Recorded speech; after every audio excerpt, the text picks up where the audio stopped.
Hello, my name is Michael Verdi, and I'm looking to transition into a full-time SaaS sales representative role. In the next few minutes, I'm going to explain a little bit about my background and why ultimately I think I'm going to be a great value add to your sales team.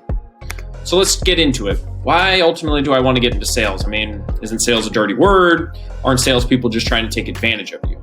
It's unfortunate that this stereotype exists because to me, the primary goal or reason for a salesperson is to solve customers' problems. We have great domain knowledge within the industry, within our products, and we have the skills to figure out what it is that's actually the pain point for the customer. And then we can build a great solution to help them achieve their business goals. So to me, solving customer problems is why I'm getting into this. Additionally, on a personal level, I love that I can actually quantify my contribution to a company.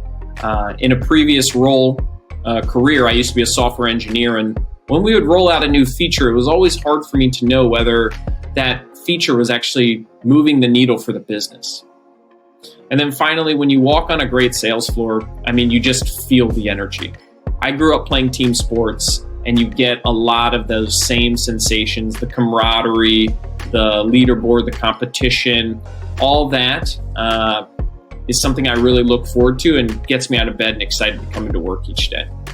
So ultimately, I want to become just a great sales professional. I want to be able to do it all from start to close. That being said, I know that as I enter into the industry, I'll most likely start in an SDR or BDR role. And in that role, I'll mostly be responsible for prospecting, qualifying, doing a lot of cold outreach. I want to make it very clear right now that I have no problem picking up the phone and making a cold dial, getting a prospect on the phone. While I am transitioning into my first SaaS sales role, I actually have been doing sales for about 4 years now.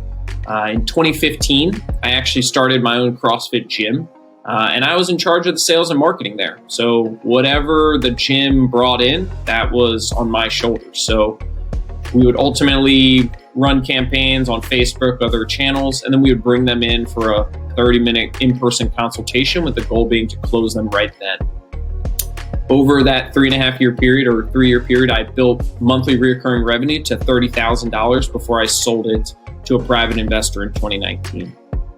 In my current role, I work at a marketing agency, and in one of my responsibilities is actually handling RFPs for the company. So I go out and figure out the RFPs that I think we have a great chance on winning based on our qualifications.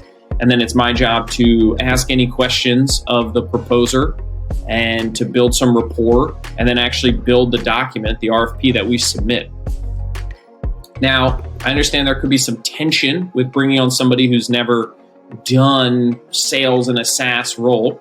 So I'll say this. One, I was a software engineer at 2 SaaS companies. So terminology like LTV, using all the software stacks like Marketo and Salesforce and LinkedIn Sales Navigator. I'm very familiar with all that stuff. Additionally, I went and upskilled myself. I actually just graduated from an online program called Aspireship, where the entire program was geared at making you a top-performing SaaS account executive. So I learned from top sales trainers like Skip Miller, who you see on this screenshot, who taught me his proactive selling method, taught me how to be intentional and directional, how to lead the buyer through the buying process, how to ask great questions during discovery calls, how to handle objections, how to build consensus, how to ask for the business at the end. So I actively went out to fill those gaps, and I think that's provided me a lot of skills. So if you are a sales manager or recruiter at a SaaS company where you love coming into work each day, where you really believe in the product and service that you're offering, I want to hear from you. Let's connect and see if there's an opportunity to move forward.